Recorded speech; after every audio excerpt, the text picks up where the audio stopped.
welcome back. This is the 14th episode of this drawing series of updates on my comic I Never Forgot, about a drifter who wanted to accomplish one last goal before he can pass along happily. This is a very special episode, not only because it has the page where I ink Debbie Decay from Tokyo Ghost.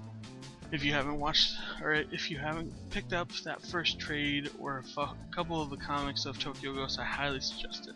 I love it so much that I had to draw it in my comic at some point just to give it homage. You can see her in the down corner. I even make a little asterisk next to her, and down at the bottom of the page I say it's Debbie Decay from Tokyo Ghost. My little way of saying thanks for making such an incredible character with great storytelling of Rick Remender and the great artistic styling of Sean Gordon Murphy. You can see me writing it right there. So this is a special episode for sure, because it's a little bit of a story time as well. If you've been following my channel, I did inking videos for issue 4 back in November, I believe it was. But I had a teacher contact me, and he was telling me that he was showing his class these inking videos that I was putting up. I gave him some tips and pointers, and had pointed him to a couple different people that were doing like the short form comic styles like Thomas Clemens does for Robot Friday. He said he was teaching his class, and I always wanted to learn more, but I kind of got busy with this and that. My dad being in the hospital the last part of last year, just kind of lost touch with him and whatnot. So I started posting these videos for issue 6, the short versions, and then he contacted me again. Now that it's summertime for school, he had just got done teaching his class, and I wanted to know more. I wanted to know everything I could about this class. He sent me a link to finished projects and whatnot. I will include this link down below. Definitely go check that out. And I will read to you what he wrote to me about. I basically asked him about his teaching, how long he's been a teacher, the whole class setup, whatnot. And this is basically his words.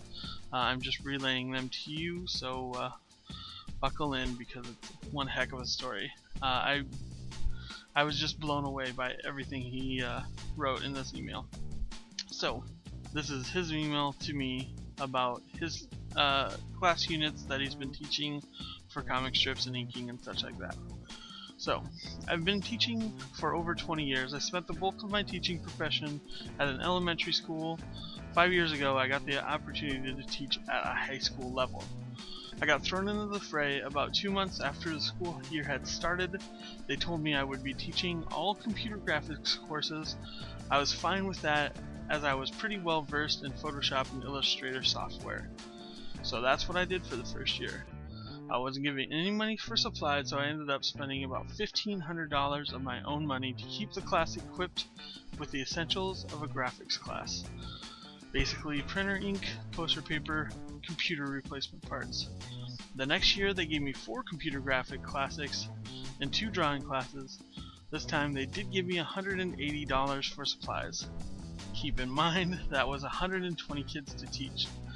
That year I did try to teach a comic strip unit for a 9-week period, but I felt too overwhelmed as there were so many elements of this topic to teach.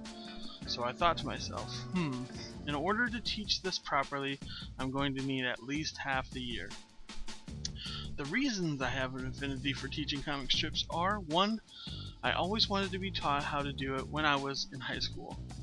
2. I grew up reading a whole bunch of Marvel comics since the 6th grade, and I was always fascinated by the process. I thought that maybe I could share this fascination with the younger generation.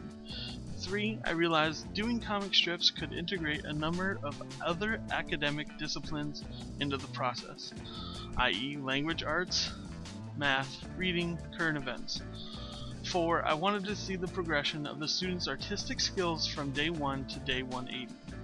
I was curious as to whether or not I could make a difference in improving their art in any way. By the way, most of the students agree that their artwork is much better than it was at the beginning of the year.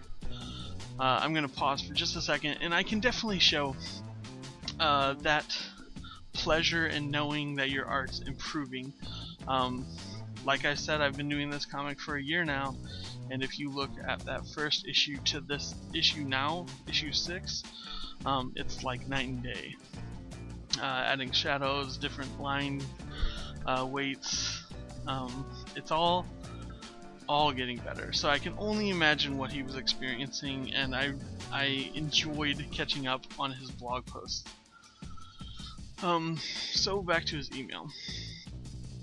Anyway, I sat down and thought I would need to teach the kids what I would need to teach the kids in order for the comic strips to turn out great. I also wanted to sequence the lessons just right in order for them to grasp the whole comic strip concept. I thought, I guess they should know how to draw 2- and 3-dimensional letters, since I want them to write sound effects and titles for their comic strips in an artistic style. So I taught them how to make different lines, wavy, zigzag, vertical, horizontal, etc., just to give them some terminology. Then I went to the whiteboard and showed them how to draw all the letters of the alphabet in 2 and 3 dimensions. I also showed them how to turn their letters into characters with arms, legs, eyes, ears, etc. Every now and then I would show them how to ink their letters. I would allow them to use Lightbox to trace their lettered assignments onto cardstock paper.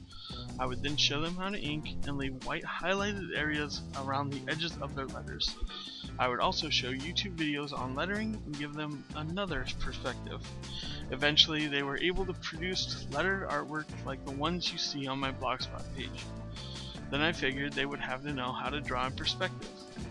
So I showed them the basics of 1-point perspective. Eventually, they had to draw in ink 15 polygonal shapes in perspective.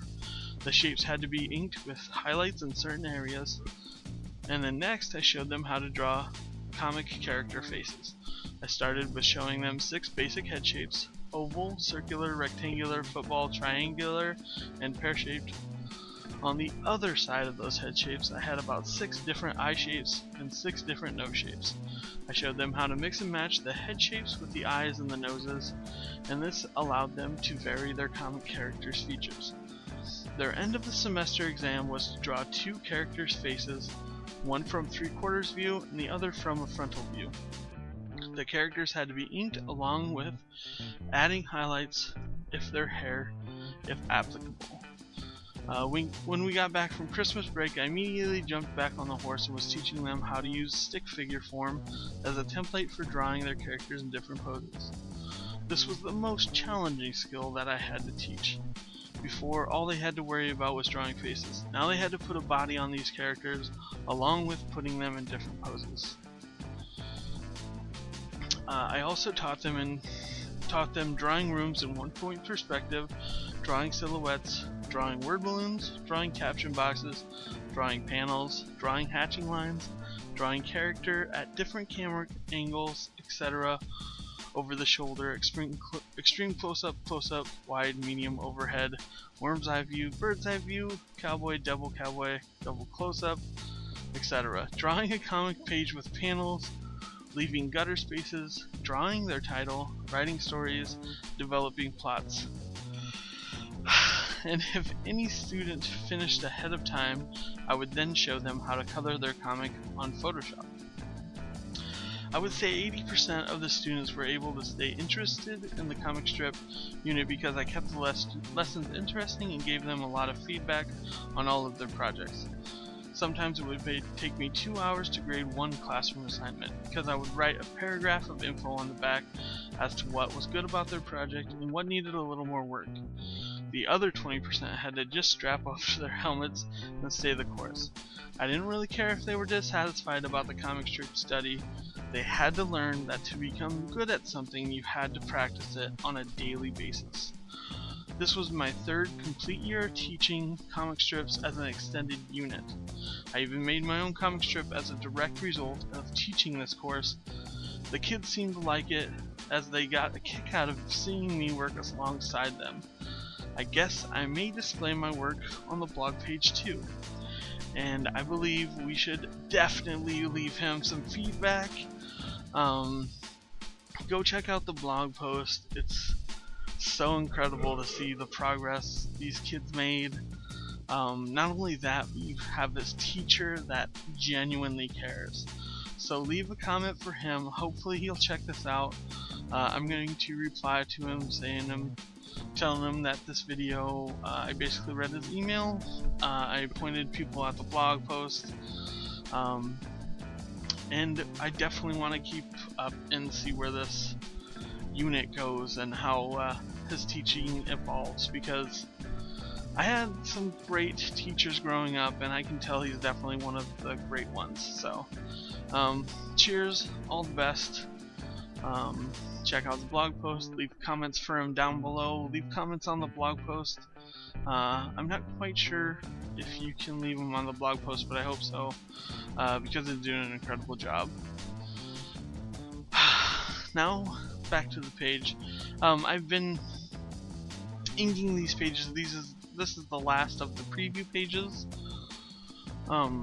that were of issue 6 included with issue 5, and the highlight being, of course, Debbie Decay from Tokyo Ghost.